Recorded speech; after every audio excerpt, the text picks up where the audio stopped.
사복음서 중에 바울의 2차 선교여행 두 번째 시간으로서 바울의 2차 선교 여행 중에 사도 바울이 데살로니가 교회에게 편지한 데살로니가 전서, 후서 이렇게 하도록 하겠습니다. 후서는 다음 주에 할 거고요.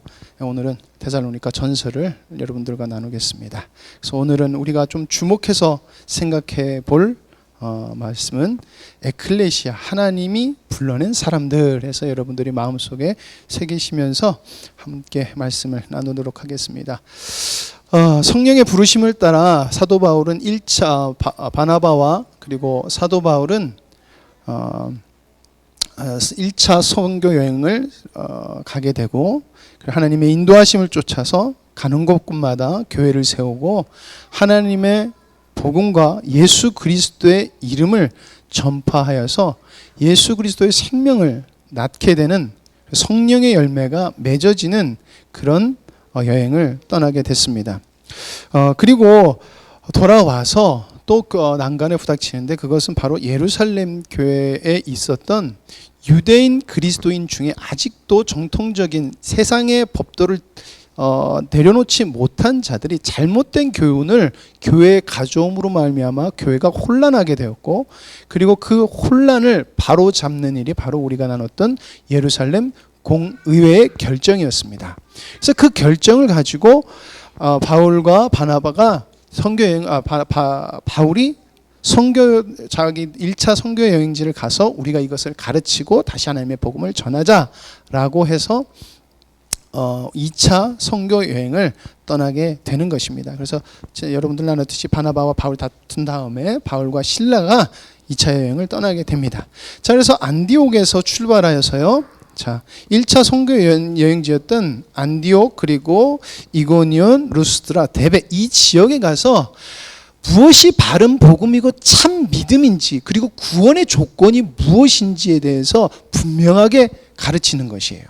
우리가 구원을 받는 것에 있어서 인간의 그 어떠한 의도, 의가 될 수 없고 공로가 될 수 없다는 것입니다. 그래서 할례가 무의미한 것이다. 그러면 우리도 할례, 율법에 자유로웠는데 우리가 이방인들한테 할례를 지우는 것은 하나님도 우리에게 지우지 않는 그 짐을 지우는 것이다. 절대 안 된다. 그것은 복음하고 구원과 상관없는 것이다라는 것을 1차 선교 여행지인 그 교회들에게 가르쳐요. 그곳에서 디모데와 함께 다시 이제 여행 계획을 세우는데, 원래 바울은 에베소 지역으로 가고 싶어 했어요. 그런데 하나님께서 막으시고 또 윗지방으로 가고 싶었지만 하나님께서 막으세요. 그래서 드로아에서 마게도냐로 하나님께서 인도하셔서 넘어가서 마게도냐로 선교를 하게 됩니다. 그곳에서 하나님께서는 빌립보와 빌립보와 데살로니가 그리고 고린도에 교회를 세우게 됩니다. 여러분, 우리가 전도할 때, 우리가 하나님의 복음을 전할 때 우리가 착각하는 것이 우리가 가서 전한다고 교회가 무조건 생기는 게 아니에요. 하나님이 세우신 게 교회이기 때문에 우리는 복음을 전할 뿐이라는 것을 알아야 돼요. 그래서 우리가 복음을 전했을 때 왜 저 사람이 복음을 못 알아듣지? 왜 내가 수고하는 게 왜 나의 수고가 왜 헛되지?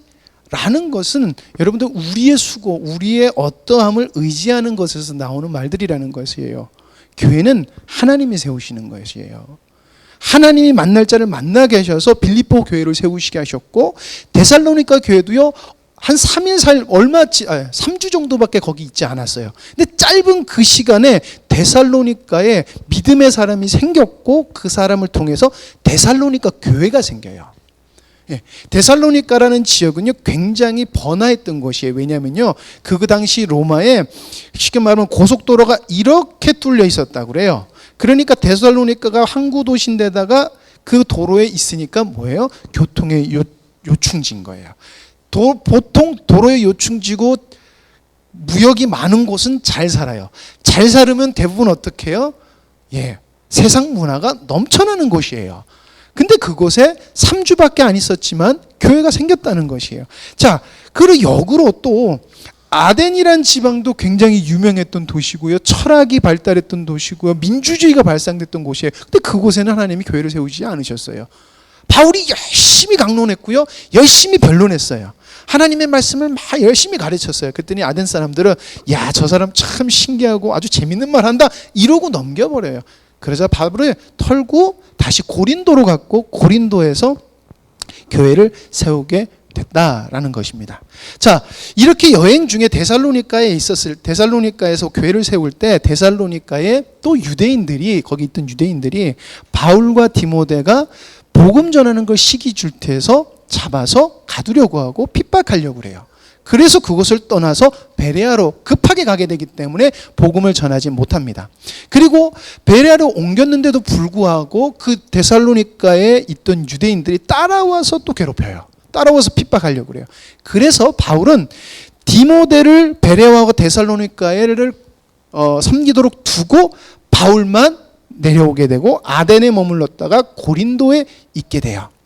그러니까 디모데하고 바울하고 떨어져 있는 것이에요. 그래서 한동안 디모데가 위에서 사역을 하다가 내려와서 바울에게 보고하고 그리고 그 교회 사정을 알리고 그리고 그 교회 사정을 듣고 편지를 보낸 그 서신이 바로 데살로니가 전서 후서인 거예요. 예. 그래서 이 편지가 쓰게 된 거예요. 아시겠죠? 여기까지 이해하셨죠? 예. 그래서 바울이 2차 여행 중에 데살로니가 전후서를 보내면서 주님의 이름으로 세워졌던 교회에게 희망과 격려를 주기 위해서 보낸 편지다라는 것입니다. 여러분, 교회를 에클레시아라고 그래요. 사도행전부터 에클레시아라는 말이 신학적으로 등장을 합니다. 에클레시아라는 것은 하나님께서 불러낸 사람들이에요. 뭐뭐로부터 불러낸 자들, 이런 뜻입니다. 그러므로 교회는 세상 속에서 세상으로부터 구별된 존재라는 것이에요. 교회의 의미는요, 세상 속에 살아가지만 우리는 구별된 존재로서 살아가는 우리가 교회라는 것이에요. 그래서 우리를 교회 예배당을 교회라고 하는 것이 아니라 우리를 보고 교회라고 하는 거예요. 그렇기 때문에. 왜? 우리는 세상의 직장을 가지고 살아가요. 왜냐하면 사도 바울도 직장을 가지고 일을 했어요. 이거는 나중에도 계속 등장할 건데 일을 하면서 복음을 전했어요. 예. 자, 그렇기 때문에 세상에 살다가 세상으로부터 나왔기 때문에 우리 교회에게는 반드시, 그러니까 믿는 자에게는 반드시 따라오는 게 있는데 그게 뭐냐? 박해라는 것이에요. 박해. 근데 이 박해는 갑자기 생긴 게 아니라 이것은 예수님께서 제자들에게 장차 교회가 생기면 박해를 당할 것이야. 참된 믿음은 반드시 박해를 받는다라고 말씀을 하셨어요. 이 모든 일 전에 내 이름으로 말미암아 너희에게 손을 대어 박해하며 회당과 옥에 넘겨주며 임금들과 집권자들 앞에 끌어가려니와 이 일이 되려 너희에게 증거가 되리라 라는 것입니다. 그러니까 교회가 박해를 당하는 것, 이것은 여러분들 내가 진정한 교회다라는 것을 주님 앞에서 확증을 얻는 것이다 라는 것을 여러분들 우리가 알아야 될 줄 믿습니다. 여러분, 그렇듯이 예루살렘 교회가 주님의 은혜 가운데서 성령이 임하심으로 말미암아 예루살렘 교회가 세워졌어요. 그리고 바로 일어났던 게 박해예요.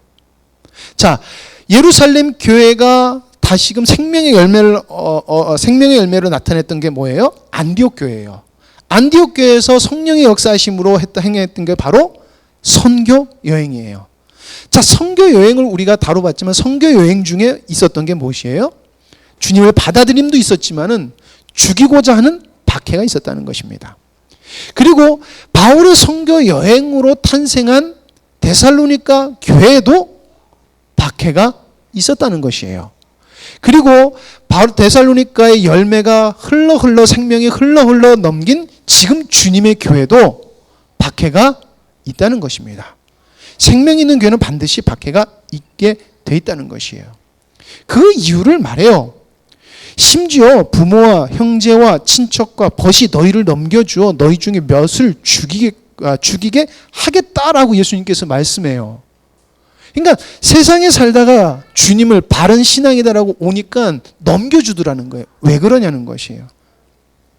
세상과 다름으로 인한 박해는 교회에 피할 수 없는 주님이 주신 은혜의 자리라는 것이에요. 주님을 믿고 있다라고 하는 그것을 확증시켜주는 주님의 음성이다라는 것입니다. 여러분, 내가 엉뚱하게 살아서 박해를 받는 건요, 지혜가 없는 거예요. 근데 많은 사람들이 내가 엉뚱하게 살면서 받는 박해를 주님이 나에게 주시는 고난이다 이렇게 생각하시는 분들이 있는데 이건 굉장히 심각한 거예요. 근데 대부분 그분들이 무엇을 추구하고 사냐면 세상을 추구하게 살기 때문에 그래요. 그런데 여러분들, 우리가 복음을 지키고 주님의 음성대로 따라 살면요, 박해가 있는 게 당연히 여러분들이 느끼셨을 바라는 거예요. 우리가 뭘 잘못해요? 우리가 그 사람들한테 해코지를 해요? 우리가 그 사람들한테 뭐 손해보게 해요? 아니에요. 다르다는 것에도 되게 불쾌해하고 싫어하고 진리를 전한다고 해서 굉장히 싫어해요. 예. 그러나 받아들이는 주님의 백성도 있어요, 그 안에. 그게 뭐예요? 말씀대로 된다는 것입니다. 여러분, 하나님의 말씀대로 세상은 흘러가요. 그러니까 믿는 자에게 중요한 것은 하나님의 말씀이 무엇이 진리인지를 아는 것이 중요하다는 것입니다. 자, 이렇게 에클레시아라는 것과 교회라는 것을 여러분들의 마음속에 두셨으면 좋겠어요. 예. 자, 데살로니가 교회는 사도행전 17장에 탄생을 합니다. 17장에 데살로니가 교회가 세워집니다. 데살로니가 교회는 바울에게 들은 복음에 의해서 세워져요. 이 사람들은 예수 그리스도를 만난 것도 아니고요, 그 어떤 것도 아니에요. 그냥 바울이 전한 복음을 듣고 세워진 교회예요. 자, 그 복음이 뭐냐? 바로 온 인류의 진정한 구원자 메시아, 진정한 주 예수 그리스도라는 것이에요. 구약부터 지금까지 하나님께서 약속하시고 그리고 섭리하신 그 가운데서 오신 예수 그리스도, 그리고 그 예수 그리스도를 통하여서 이루어지는, 믿는 자들이 받게 되는 그 모든 것을 바울이 쉽게 말하면 데살로니가 교회에게 전해줬다는 것입니다. 그리고 그들이 그것을 받아들였어요. 자, 그런데 이것을 받아들인다는 것은 그냥 단순한 게 아니에요. 그냥 아무 일도 없는데 그래? 그럼 내가 그거 받아들여 볼게 라는 게 아니었어요. 데살로니가인들이 메시아를 예수 그리스도를 메시아, 진정한 주 예수 그리스도로 받아들인다는 것은 그들이 사는 그 당시의 세상을 완벽하게 부인해야 되는 것이었어요. 단순히 그냥 예수님 믿으면 좋아가 아니에요. 쉽게 말하면 그런 거예요. 옆집 아줌마가 날까요? 옆집 친구, 뭐라고 해야지? 옆 친구한테, 야, 너 그렇게 살면 안 돼. 너 거기서 돌아와야 돼. 네가 지금까지 좋아한 거 그거 다 끊고 와야 돼. 라고 하는 거가 똑같다는 것이, 이렇게는 하진 않았어요. 그것을 풀어서 설교해 줄 수 없고 성령의 말하게 하심을 쫓아서 복음을 선포했다는 것이에요. 그랬더니 받아들이고 그들이 세상을 부인해야 되지만 예수 그리스도를 받아들였다는 것이에요. 그래서 그들은 그들의 문화와 관습, 그리고 종교, 이웃, 가족들을 버린 것이에요. 예, 버렸습니다. 그리고 그들이 무엇으로 살아갔냐면은 믿음, 소망, 사랑으로 살아갔습니다. 그래서 데살로니가 전서 1장 3절에 이렇게 그들을 칭찬하고 있습니다. 같이 읽겠습니다. 너희의 믿음의 역사와 사랑의 수고와 우리 주 예수 그리스도에 대한 소망의 인내를 우리 하나님 아버지 앞에서 끊임없이 기억함이니. 뭐예요? 지금 이들이 단 3주 만에 들었던 그 복음이 꽃피어서 디모데의 선교를 통해 1년 정도, 1년에서 1년 반 정도의 시간에 이렇게 주님의 믿음과 소망, 사랑을 가지고 살아갔다는 것이에요. 그러니까 참된 교회 모습으로 살아갔다는 거예요. 그러니까 어떤 일이 발생돼요? 그들에게 박해가 오더라는 것입니다. 그러나 그 박해 속에서도 그들은 어떻게 살았어요? 세상을 부인하고 문화, 관습, 종교, 이웃, 가족을 버렸다는 것은 팽개쳤다는 의미가 아니에요. 그들과 함께하지 않았다는 것이에요. 뭐예요? 영을 같이 하지 않았고 그들이 잘못된 것을 쫓아가지 않았다는 것이에요. 우리가 계속 가족을 버린다면 가족을 팽개치고 간다 생각하는데 아니에요. 사망과 함께하지 않았다는 것이에요. 그래서 내 아내가 믿던 우상, 내 남편이 믿던 우상을 버리고 하나님을 섬긴 것이에요. 있을 수도 없는 일이에요, 그 당시에요. 그런데 그걸로 그랬다는 것이에요. 그리고 예수님이 다시 오신다는 재림의 신앙을 들었기 때문에 그것을 기다렸고, 그 예수 그리스도가 다시 오신다는 그 기다림 속에 오는 지금 박해 속에서도 그들이 낭망하고 불만 불평한 것이 아니라 사랑으로 살았다는 것입니다. 이게 데살로니가 교회가 지금 처해 있는 상황이라는 것이에요. 이것을 가지고 데살로니가 교회에게 믿음의 확신과 격려를 하기 위해서 사도 바울이 편지를 쓰는 것입니다. 자, 데살로니가 전서는 감사의 기도, 그리고 인내를 위한 기도, 그리고 소망의 기도, 이렇게 분류해서 세 가지 기도로 나눌 수가 있어요. 데살로니가 전서를 좀 이렇게 무엇을 초점으로 두느냐에 따라서 약간 이렇게 집중하는 것이 다르더라고요. 재림으로 볼 것이냐라면 좀 재림으로 보고, 격려로 볼 것이면 격려로 좀 하는데, 저는 그들의 신앙을 위한 격려로 좀 이렇게 봤어요. 그래서 여러분들이 그렇게 아시고 보시면 될 것 같습니다. 자, 감사의 기도예요.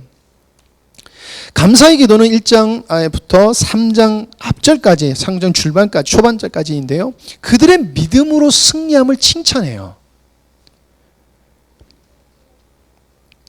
그들의 믿음을 칭찬하는데 첫 번째로 믿음의 역사를 칭찬합니다. 믿음의 역사. 그들이 세웠던 역사가 뭐예요? 믿음의 역사가 바로 우상을 버리고 참 하나님을 섬겼다는 것입니다. 예. 이것은 무엇이냐면 그들 안에 있던 참된 회개를 말하는 것이에요. 그리고 세상을 버리고 하나님을 의지했다는 것입니다. 여러분, 지지난주인가요? 목사님이 그랬잖아요. 우리가 정말 지지난달인가 보다. 하나님을 정말 우리가 회개한다는 것은 회개하는 것에 합당한 열매를 맺는 게 진정한 우리가 회개라는 것이에요. 값을 치르는 게 회개라는 것이에요. 우린 말로만 내가 회개했어요 라는 건 회개가 아니에요. 돌이켜야 된다는 것입니다. 그래서 그들이 우상을 버리고 하나님을 섬긴 것이에요. 이것은요, 세상을 버리고 하나님을 의지한 것이에요. 세상의 논리로 살아가는 것, 세상의 원리로 살아가는 것이 아니라 하나님의 원리로 살아가겠다라고 그들의 인생 원리를 바꿔버린 것이에요. 자, 그리고 그들이 또 했던 게 무엇이냐면 사랑의 수고라는 것입니다. 여러분, 하나님을 사랑, 이웃을 사랑, 이게 언제가 생각나요? 예수님께서 하신 말씀이에요. 예수님께서 하신 말씀으로 하나님의 제가는 법이라는 것이에요. 하나님을 사랑하고 내 이웃을 사랑하라는 것입니다. 언제? 어느 때든지 어디서든지라는 것이, 조건이 붙지 않고 이거는 언제 어디서든지 무엇을 하든지 먹고 마시든지 하나님을 사랑해야 되고, 그 하나님의 백성을 섬기고 사랑해야 되고, 장차 하나님께서 구원하실 창세전에 택한 그 백성조차도 우리가 사랑해야 된다는 것이에요. 언제? 박해를 받을지라도. 근데 지금 데살로니가 교회가 그렇게 하고 있다라는 것이에요. 이 말은 그들 속에서 참된 회개가 일어났다는 증거라는 것입니다. 그걸 칭찬하는 것이에요. 세 번째는 소망의 인내입니다. 그들이 무엇을 소망합니까? 예수 그리스도께서 다시 오심이라는 것입니다. 저도 설교를 쭉 하다 보니까, 지금 이제 사도행전으로 오다 보니까 성령님이 오시고 하니까 무언가 역사가 쫙 일어나서 예루살렘 교회가 개척되고 막 하니까 저도 순간 사라지는 게, 예수님이 다시 오시겠다라는 게 저도 사라지더라고요. 이게 보면서. 근데 우리가 잊지 말아야 되는 것은 예수님은 반드시 오신다는 것이에요. 여러분, 예수님께서 내가 곧 오리라라는 말을 오해하지 말라고 제가 말씀드렸어요. 이 오해는 계속해서 초대교회도 발생을 해요. 예수님께서 곧 오신다는 말씀은 반드시 내가 정한 때에 꼭 올 거야라는 말이에요. 이게 속히 오리라는 말을 우리말로 번역하다 보니까 속히라는 건데, 반드시 임할 건데, 이게 꼭 어떻게 오냐면 준비 안 됐다가 속히 오는 것처럼 와버린다는 것이에요. 반드시 온다는 것이에요. 우리가 잊지 말아야 될 것은 예수님은 내일도 오실 수 있고요, 내일 모레도 오실 수 있고요, 아니면 몇 시간 뒤에도 오실 수 있다는 것이에요. 중요한 것은 반드시 오신다는 것입니다. 그러므로 그들이 그리스도께서 재림하심으로 궁극적 승리를 이루시는 것을 바라봤다는 것이에요. 믿는 자들의 가장 큰 소망이 뭐냐면은 예수님께서 다시 오심으로 말미암아 세상의 모든 불의를 심판하세요. 여러분들 살아가다 보면 왜 이렇게 세상이 뒤집어 꼬이고 왜 이렇게 이해가 안 되지라고 하고, 뭐 이렇게 이게 이해가 안 되고 비합리적이고 이런 거 많이 느끼셨을 거예요. 예. 그게 왜 그래요? 이게 세상이라는 것이에요. 근데 하나님께서는 분명히 예수님을 믿지 않고 세상의 법으로 살아가는 그 말도 안 되는 법칙으로 살아가는 자들에게 하나님은 심판을 하실 것이고, 그동안에 울며 믿음을 지킨 자들, 그리고 그 믿음을 지킴을 기쁨으로 여기고 예수 그리스도를 믿음으로 박해를 당하는 자들, 박해를 당하나 그것을 기쁨으로 여기는 자들에게는 하나님께서 기쁨으로 갚아주시겠다고 약속하신 것이에요. 그게 우리의 소망도 돼야 된다는 것입니다. 그래서 감사의 기도를 정리하면, 너희가 고난을 잘 이기고 있다. 너희들이 고난을 이겨야 되는 이유가 여기 있다. 그것은 주님께서 다시 오신다는 것입니다. 자, 그리고 끝나지 않아요. 그러려면 여러분들 더욱 성장해야 됩니다 라는 것이에요. 더욱 성장해야 됩니다. 그러면서 한마디 더 데살로니가 교회에게 격려하는 것이 바로, 여러분들이 당하는 핍박, 예수님을 믿음으로 당하는 그 핍박, 이게 여러분들 예수 그리스도의 십자가의 고난에 동참하는 것입니다. 기뻐하십시오. 여러분들은 주님께 속한 자들입니다 라는 것이에요. 자, 그리고 두 번째로 인내를 위한 이제 기도를 합니다. 이것은 그리스도의 다시 오심과 함께 되죠. 자, 그리스도께서 다시 오실 때 우리는 어떤 모습으로 서 있어야 되느냐? 첫 번째로 하나님의 나라와 그의 백성의 삶을 살아야 된다는 것입니다. 이것은요, 우리는 반드시 거룩한 삶, 예수 그리스도의 가르침을 따르는 삶을 살아야 된다는 것입니다. 교회는 반드시 거룩해야 돼요. 예수님께서 거룩하셨으니 우리도 거룩해야 돼요. 왜요? 예수님은 우리 안에 있으니까. 그 거룩을 만들려고 하는 게 아니에요. 만들려고 하는 게 아니라 내 안에 계신 그리스도가 계심으로 말미암아, 그리고 내 안에 계신 그 주님이 나의 주인이 되심으로 말미암아 거룩이 나타나는 거예요. 내가 나타내는 게 아니라 나를 움직이는 원동력 주 예수 그리스도의 거룩이 나타나야 된다는 것입니다. 자, 근데 어쩔 때 그렇게 나타나냐? 바로 사랑과 섬김으로 헌신할 때 나타난다는 것입니다. 그래서 그들이 고난당했을 때 이 데살로니가 교회에도 초대교회의 모습이 있었어요. 그것은 무엇이냐면은 믿음의 형제들을 섬긴 것이에요.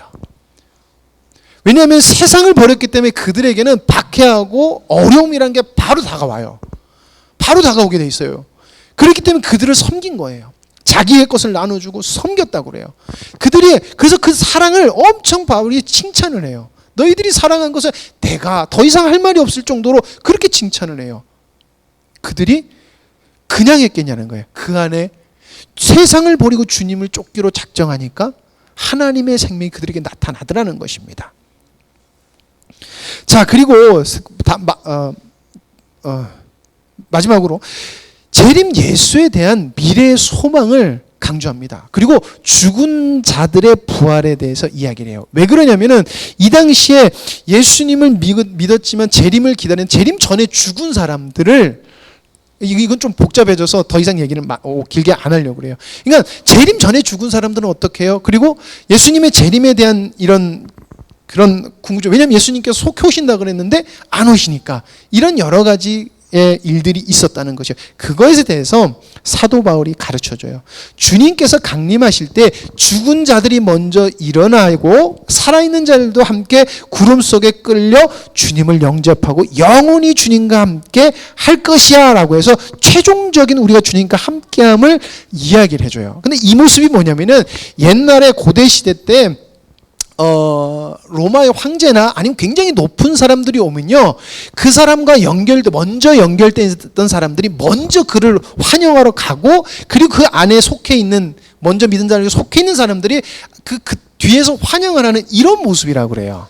그러니까 그 당시에 환영의 그 관습을 쫓아서 사도 바울이 설명한 것이 예수님께서 다시 오실 때의 모습을 그렇게 설명하고 있다는 것이에요. 그렇기 때문에 이것은 현상보다는 하나님께서 반드시 오실 것이고 우린 주님과 함께 할 것입니다 라는 확신을 주기 위한 말이라는 것입니다.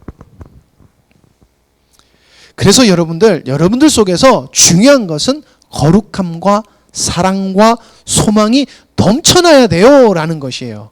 왜냐하면 주님을 맞을 준비가 되어 있어야 된다는 것이에요. 자, 그래서 사도 바울이 결론적으로 이렇게 이야기를 해요. 인내를 위한 기도, 그리스도의 다시 오심에 대해서. 재림 예수에 대한 미래의 소망, 죽은 자들.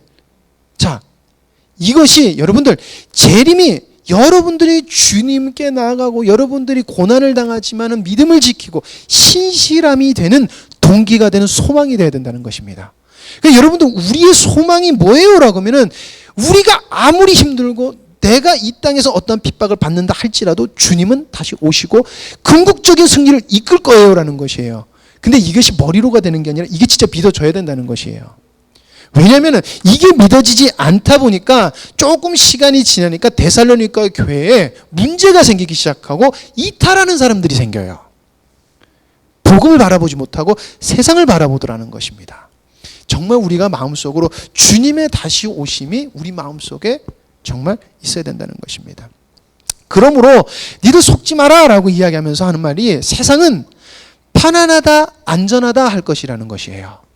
여러분, 지금 이렇게 세상을 둘러봐도 저기 우크라이나의 전쟁이 터졌는데 저쪽 전쟁하고 우리 전쟁하고 별 상관이 없죠. 물가가 오르는 거, 기름값이 오르는 거 빼고는요. 이게 무슨 말이냐면은, 사도 바울에게 편안하다, 안전하다, 그러나 그건 거짓 평화다라고 하는 게 뭐냐면은, 그 당시에 데살로니가는 원래 로마가 아니었어요. 그러나 로마가 점령해서 로마 속국이 됐고요. 로마의 속국이 됐는데, 로마와 같은 동등하게 여겨주는 조건이 있었는데, 로마의 통치에 완벽하게 들어가면요, 로마에 있는 도시들과 동등한 대우를 해줬어요. 그러면요, 그걸 누가 책임져 주냐? 바로 황제가 책임져 줘요. 그러니까 데살로니가는 로마한테 완전히 충성을 맹세해서 거기는 안정과 평안과 경제적인 것이 보장되어 있는 곳이었어요.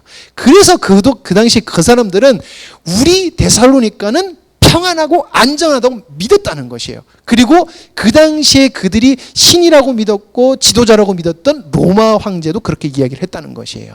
그러나 사도 바울이 말하는 게 뭐예요? 그것은 거짓이다라는 것입니다.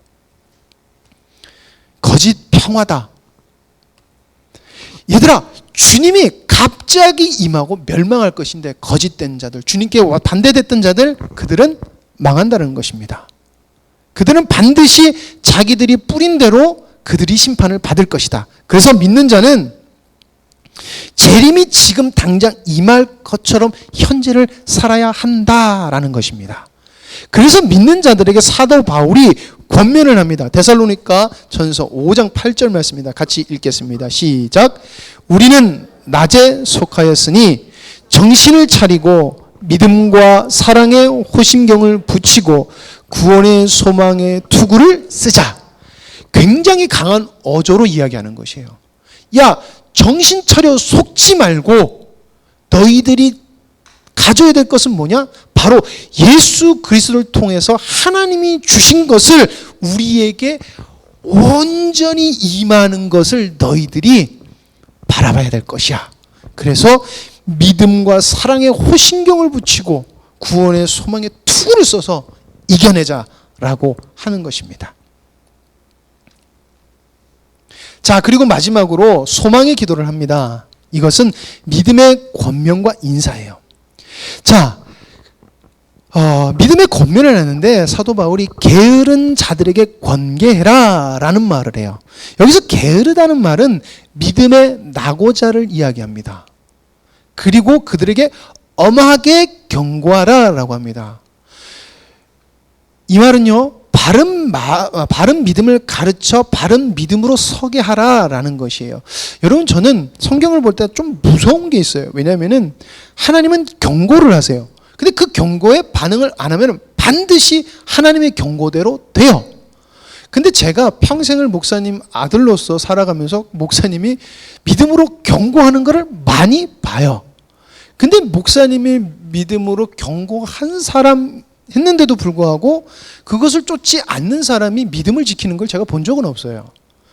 그 믿음이 굉장히 이상해지거나 아니면 믿음을 놓는 사람들이 거의 대부분이지, 그 사람이 어디 가서 신앙생활을 잘하는 사람을 한 명도 보지 못했어요. 왜냐면요, 그거는 성경에 기록된 대로 되기 때문에 그렇다는 것이에요. 여러분, 어떤 우리 교회 믿음의 사람들이 힘내야 되는데 라는 말을 들으면 기분 나쁠 수도 있을 것 같아요. 그러나 여러분들, 이것은요 하나님이 여러분들에게 주시는 굉장한 은혜의 음성이라고 여러분들이 받아들이셔야 돼요. 왜냐하면 데살로니가 교회에 믿음의 낙오자가 있었어요. 그들을 경고했는데 데살로니가 교회가 듣지 않았어요. 그래서 나중에 데살로니가 후서로 가면 굉장히 강한 말로 사도 바울이 믿음을 저버린 자들에게 야단을 쳐요. 안타까워하는 모습이 보여지더라는 것이에요. 그것은 옛날만 그러는 게 아니라 지금도 그렇다는 것입니다. 지금도. 그래서 여러분들, 우리는 믿음이 서지 않는 자들에게 열심으로 섬겨야 돼요. 그들을 섬겨야 된다는 거예요. 그들의 비유를 맞추는 말이 아니에요. 여러분들, 우리는 자꾸 비유를 맞추려고 하는데 비유 맞추는 게 아니라 내가 먼저 믿음의 사람이 뭔지 서야 돼요. 이게 먼저예요. 거룩해야 돼요. 그리고 나서 그들에게 거룩함을 전파해 줘야 되네요. 왜냐하면 우린 누룩이니까. 믿음의 누룩이니까 그렇게 해야 된다는 것이에요. 자, 그리고 마음이 약한 자를 격려하고 힘없는 자들을 붙들라는 거예요. 용기를 주라라는 것입니다. 용기를 주라. 조금 전에도 얘기했지만 너희들이 믿음으로 바로 서서, 믿음은 주님이 나에게 주신, 주님이 우리에게 주신 믿음은 약하지가 않아, 이런 것이야 라는 것을 너희들의 삶으로 보여주라는 것입니다. 그러기 위해서 너희들에게 필요한 게 뭐냐? 오래 참으라는 것입니다. 오래 참으라. 이거는 끝까지 참으라는 것이에요. 그게 뭡니까? 사랑하라는 것입니다. 사랑은 여러분, 오래 참는 것은 사랑의 대표적인 속성이에요. 예. 우리가 자식들 마음에 안 든다고 안 버리잖아요. 예. 그래서 그런 말 하잖아요. 자식 이기는 부모는 없어. 그러시잖아요. 왜 부모가 못 이겨요? 사랑하니까 못 이기더라고요. 막 해서 틀어지는 거 있는데 부모는 자식을 정말 못 이기더라고요. 참아주더라고요. 자식이 못났어도. 왜? 그게 사랑의 대표적인 속성이니까. 그리고 사랑은 성령의 열매예요, 여러분들.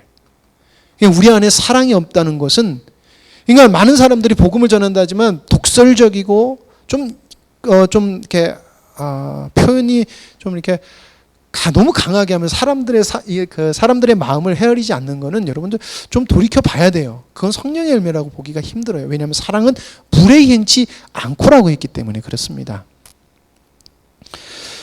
자, 그러므로 너희들은 이제 세상으로부터 이렇게 살다 보면은 너희들을 엄청 핍박할 거야. 근데 너희들 악을 악으로 갚지 말고 모든 사람을 선으로 행하란데, 예. 선으로 행하라는 것입니다. 오타 확인했는데 여기서 오타가 또 마지막에 빵 터졌어.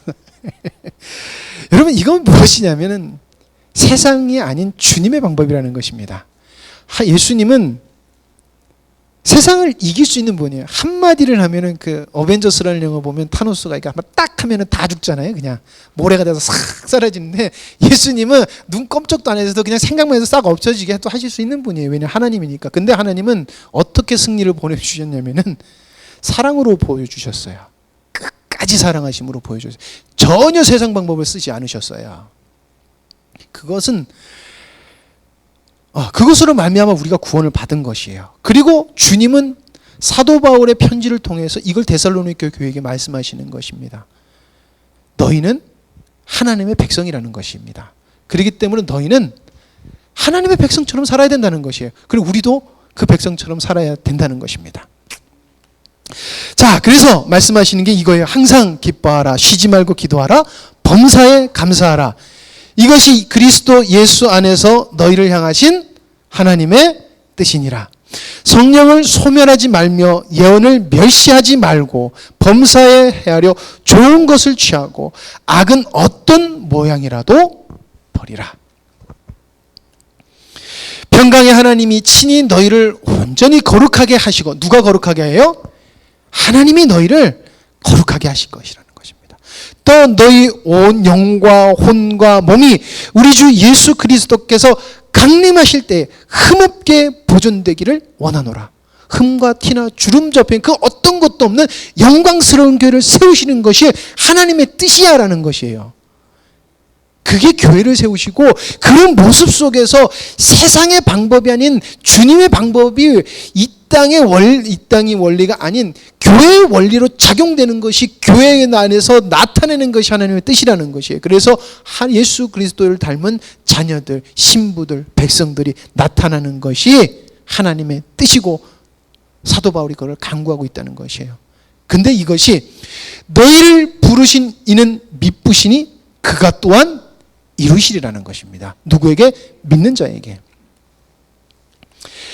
자, 여러분 이 세 가지 기도는 예수를 따르는 삶은 세상에 역행하지만 그 삶은 거룩을 만든다는 것입니다.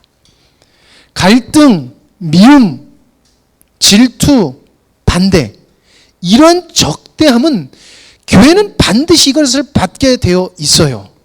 그러나 주님께서는 이것을 어떻게 행하라 하셨냐면은 주님의 사랑과 너그러움으로 인내로 반응하라고 그랬어요. 이것이 우리의 반응이어야 된다는 것이에요. 여러분 이거는 모든 사람에게 해야 돼요. 이건 무슨 말이냐면 우리가 자녀들한테 잘 안 돼요. 그리고 엄마 아빠한테도 잘 안 돼요. 어떻게 보면 가까운 사람인 줄 안 돼요. 왜냐하면 가깝다 보니까. 예. 똑같다는 것이에요. 그리고 이것의 원동력이 뭐냐? 이것이 무엇이 원동력이 되어야 되냐? 바로 장차 오실 예수님과 그의 나라에 대한 소망이 되어야 된다라는 것이 사도 바울의 말씀이에요. 그러면서 그들에게 아까 말씀하신 하나님께서 이루실 거야 하시는 말씀이 이거예요. 같이 읽겠습니다. 너희를 부르신 이는 미쁘시니 그가 또한 이루시리라. 이것이 주님의 음성일 줄 믿습니다. 기도하십니다. 하나님 아버지 감사합니다. 저희를 부르시고 그리고 부르심의 모든 합당한 열매를 우리에게 허락하시고 믿는 자에게는 그것을 한없이 부어주시는 주님을 저희들이 믿습니다. 그러나 저희들이 어리석고 아둔하여 그것을 누리지 못함이 참으로 주님 앞에 저희들이 울며 간구해야 되는 바임을 하나님 이 시간 저희들이 한번 마음으로 돌이켜 봅니다. 분명히 주님은 미쁘시니 주님께서 부르신 그 자들에게는 모든 것을 약속대로 이루실 분임을 저희들이 믿습니다. 믿는 자에게는 모든 것을 허락하시는 주님, 주님이 약속하신 모든 것을 응하게 하시는 주님 영광받아 주시옵소서.